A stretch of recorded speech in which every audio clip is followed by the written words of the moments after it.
Hello there, my name is Andrew Haapala. I'm the executive chef at the Country Club of Virginia in Richmond, Virginia. And today I'm going to walk you through a dish that I first did at Platecraft up at Finalizing Club this last autumn. It's a bacon cured beef short rib served over a sweet potato bao bun with a ginger jus.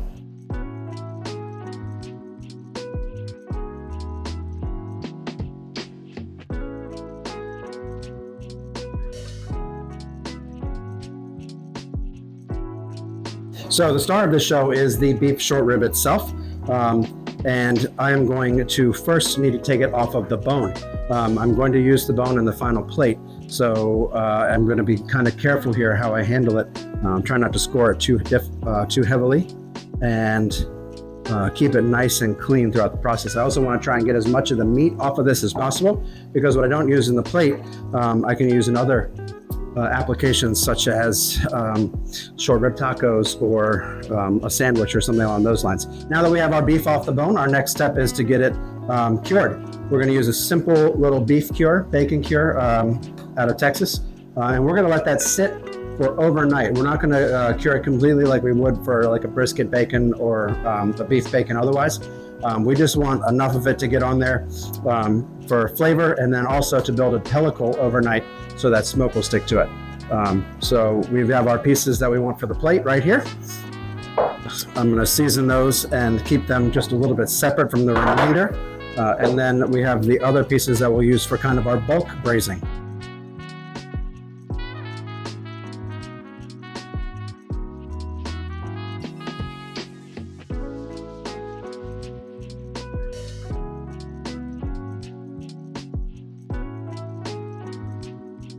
So I pulled the beef out of the walk-in now. Basically, you can see it. It's starting to get a little bit of a glisten to it, and it's a little bit sticky. We call that the pellicle. We need that to let the smoke stick to it in the oven. We're fortunate to have a Rationale smoke box that we use once or twice a week for our smoked turkeys in-house. In season, we'll be running a couple 100 pounds of turkey through the ovens on a weekly basis, and then divvy it out to all the various outlets for turkey sandwiches, pub sandwiches, all that good stuff. Phenomenal device, only uses about 4 ounces of wood chips, 4 to 6 ounces, I think, and it smokes for quite a while. The whole process, it'll smoke the whole time that we're doing the turkeys.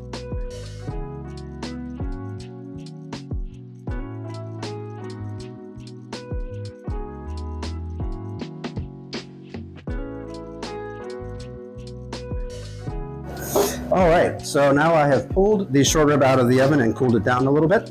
You can see it is much drier. That's going to help us get a really nice sear when we go to do it in a pan.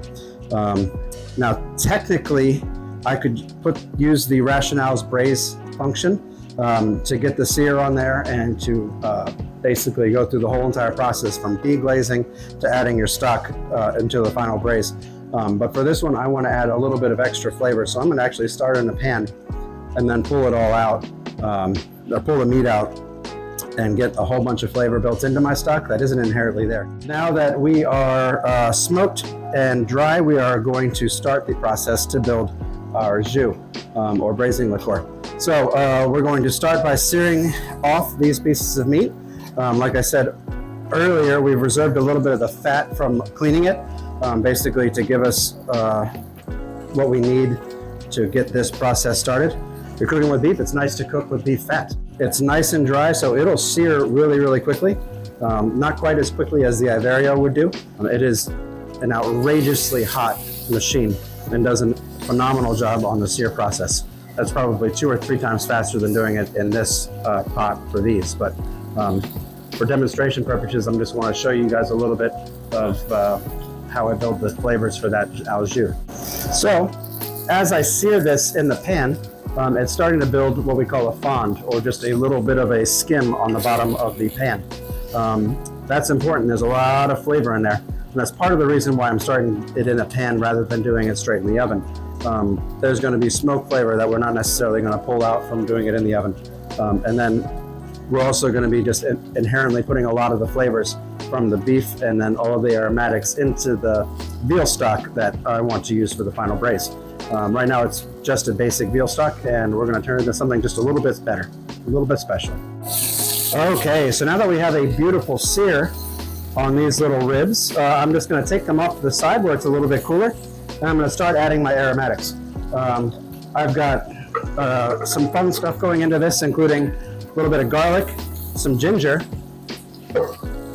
shallots and leek,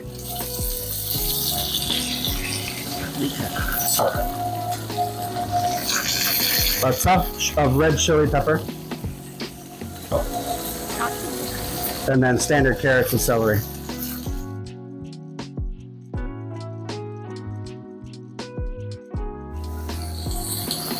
So as I add this vegetables to the pot, a lot of liquid is going to leach out of them. And that's going to be kind of the first round of lifting up that fond that I mentioned earlier, which is just a little bit of buildup on the bottom of the pan from searing off those short ribs. That's going to be a lot of flavor that's going to help build layers into this veal stock. Okay, so now we've caramelized our veg a little bit, and we are going to start our next round of flavor depth. In a traditional braise, a lot of time what you do is add a little bit of tomato paste or something, kind of just to get a little bit of bind, give it a little bit of body, and add a little extra flavor. For this, I'm going to use what's called bulldog sauce, which is a vegetable and fruit sauce. It's really delightful. A little bit of sweet and just a good depth of flavor without just being sugar. So I'm going to use that to kind of lift the fond a little bit. Careful not to burn it, because it will. There's quite a bit of sugar in there. All right, after that, I'm going to hit it with just a little bit of bourbon.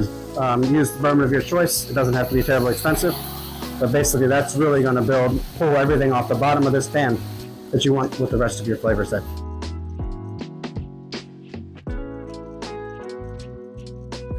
Now from there, I'm going to add my veal stock.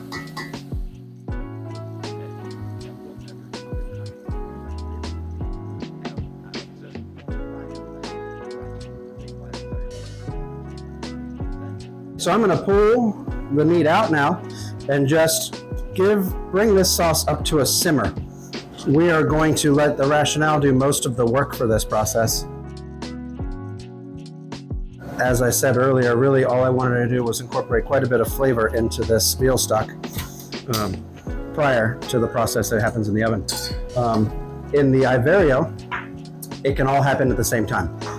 It's a beautiful program that they've written for that. Basically, it will heat the bottom of the pan and walk you through the process, right? So take your seasoned meat, sear it off, add your vegetables, get the color you want to do, deglaze, add veal stock, you shut the lid, and then basically an hour later it's done. In the oven, it's very fast as well, but it's not quite as fast as in the Iverio we found. So I'm just going to bring this up to a simmer, and then we'll meet at the ovens later. So the next step is really quite simple. You just let the rationale do the rest of the work. So for these classic self-cooking center models, it's under meat we're looking for, braise. It is not a super thick piece of meat, so we're going to say it's thin. It doesn't need to go that long. We can just say 60 minutes or an hour. And I'm going to say without a sear, because I've already done that. Like I said before, I did that just basically because I wanted to incorporate a lot of the flavors from that seasoned smoked short rib into the final sauce, whereas typically you only have a sort of neutral veal stock.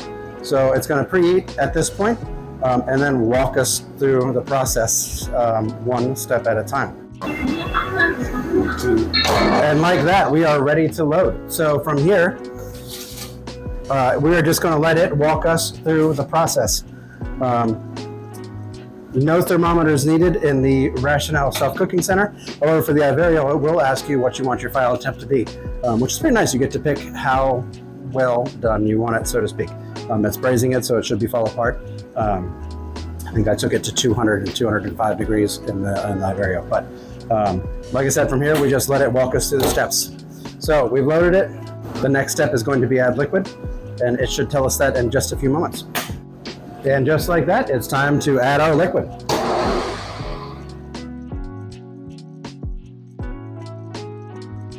Now for the bao bun, it's a very basic bao bun recipe. The difference is I've added a little bit of sweet potato to it. And in order to do that, I just took a touch of the milk out of the recipe that I started with. roasted off a sweet potato, pureed it with a little bit of ginger beer just to smooth it out really, really nicely, add a little bit of a sharpness and a sweet to it. I've warmed that up with just a touch of water, and then I added these to it.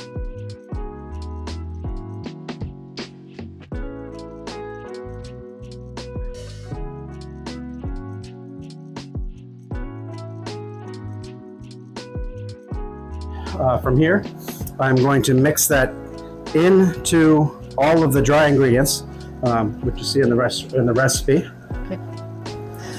Knead it for 3 to 5 minutes in the bowl, and then turn it out onto the work surface to work it further.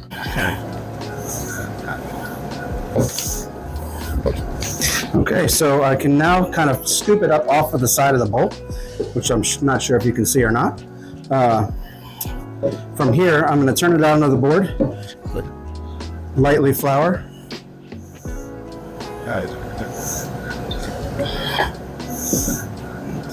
And work it until I can no longer have it stick to my hands. So now we have the dough where we want it. It's still pretty sticky, but we expected that. But it's nice and light, and you can work it without tearing it very much. It's nice and pliable. So from here, we're going to put it in the proofer. I actually am going to use the Rationale once again, because its proof setting is pretty phenomenal. And one more time, we find ourselves at the Rationale. To proof this, all we have to do is go to bread, proving, and throw it in there. I want it to be a little bit moist, so I'm going to go medium, low temperature, and I'm going to go for 45 minutes. Basically, it should triple in size before it's done. All right, so now that I've rolled this out, I'm going to start to cut. Now I'm going to be cutting it to a couple different sizes for a few different reasons. One of them is going to be for the final plate. One of them is going to be a traditional sort of bao bun. Then the third is going to be sort of a bite-sized piece ready to use for pasta or dirt. So I'm going to take my cutter and kind of give it just a little bit of a spray.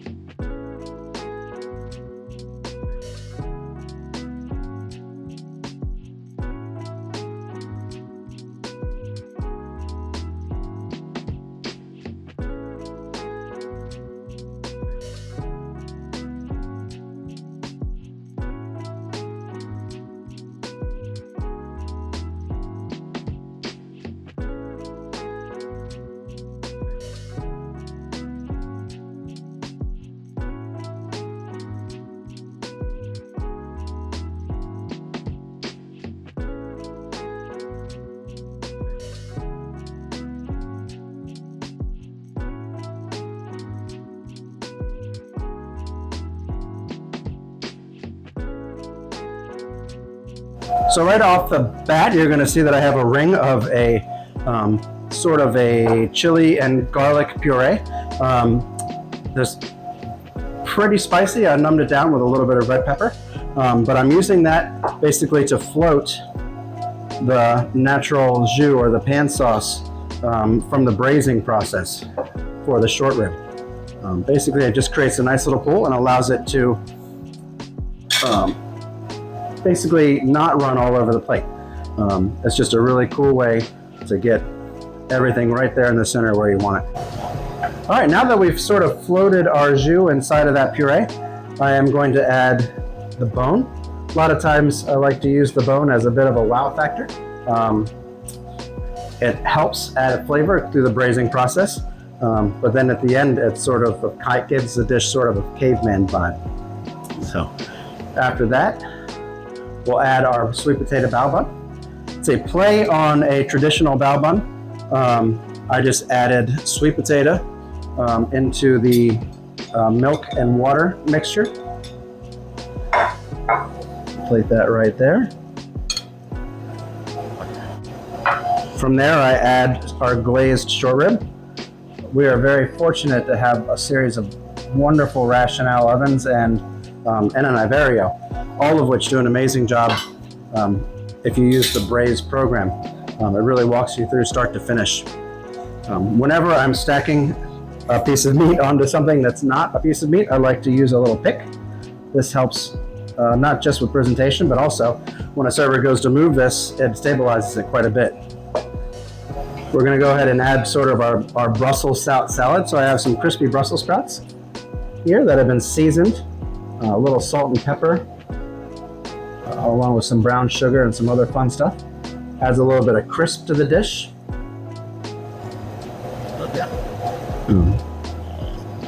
People accuse me often of not using enough vegetables in my dish, and I'm going to go ahead and prove them right here.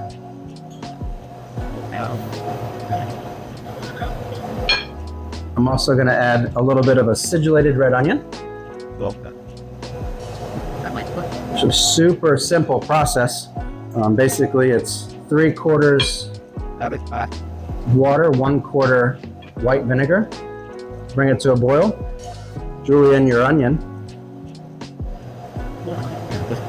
And just give it a quick blanch. I mean, 20-30 seconds, that's all you need. They come out much sweeter than they went in. Maintain their bite, their chew sort of, and just add a really nice pop of color to the dish. And then we're going to add our kimchi. We make this in-house. It's a pretty awesome little recipe. It's a play on a chow chow, like a pickled green tomato and cabbage relish. We add a little bit of kimchi base to it, along with some Thai bird chili for spice. I'm going to take that and just sort of drain some of the liquid off of there, because I don't want it running all over the place. This is nice and sweet, a little bit tangy, but also has a really just a great flavor that kind of melts some of the fat in that braised short rib. There you go, right on top. You put a little bit on top of those Brussels as well.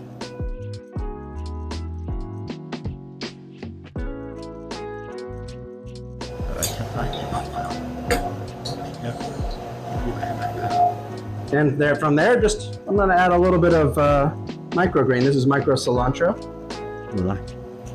It'll actually add something to the dish and not just be there to say that I hit it with micros. It's sort of super stringy, beautiful, and just kind of ties some of these pieces together in the end. We cryo blanch these, which is a process where you take the green, cover it with just a little bit of a towel, and then put some ice on it and run it through your cryovac machine. And it makes your greens translucent, increases their life on the line out at room temperature by a lot, like 2 or 3 times. It's really a wonderful process. All right, and there you have it. Basically, this is a play on that dish that you may or may not have seen in the plate crab video.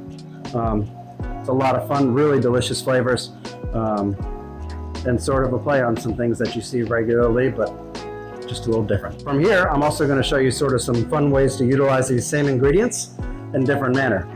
All right, so I have sort of a bad habit of taking flavor profiles and then kind of melding them to fit my purpose.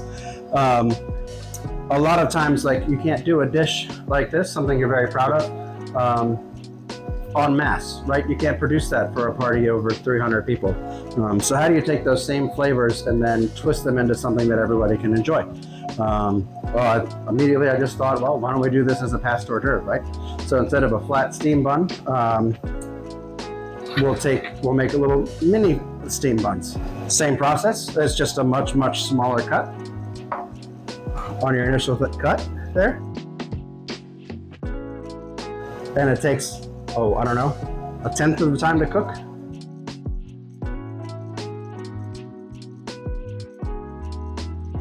Okay, so let's take a second and talk about how we can take the flavor profiles that we developed here and sort of all of those fun ingredients and use them to serve people en masse, right? Because a lot of times you create a dish like this and you love the flavors, you love the profiles, but you just can't serve that to somebody, 300 people. Board dinner, maybe. Wine dinner, chef's table, something along those lines. This would be fine because you have to make 10 or 12 of them, maybe 30, and you're okay. You have a party for 300 and you want to kind of show off those same items, just have to be a little bit more creative. So basically what I did was take that same steam bun recipe and make mini versions of them. So you have just basically a nice little bite-sized pop. They take about a tenth of the time that it took that bigger steam bun to cook, but they're still nice and light and fluffy, and they're just easy to pop right into your mouth. From there, I'm going to take a little bit of that short rib, add just a touch of the jus, and we're going to put just a little bit on each one of these little bao buns. You don't need a whole lot on there.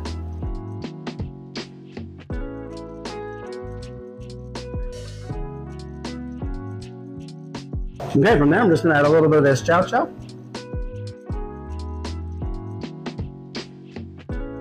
Once again, it'll break up some of the fatty heaviness of that beef, along with just a little bit of that kind of pickled onion.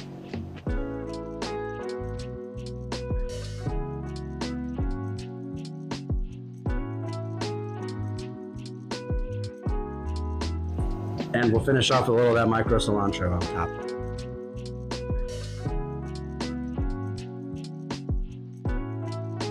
And there you have it. A bite-sized version of the dish that we just created there. And sometimes you want to do this same dish as an action station. Same recipe, same concept. Basically, you just make a folded bun, a true bao bun if you will.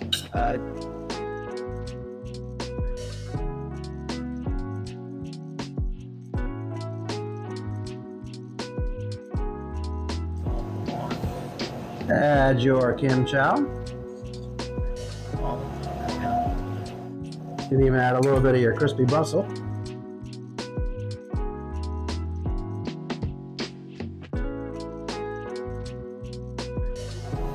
And your onion.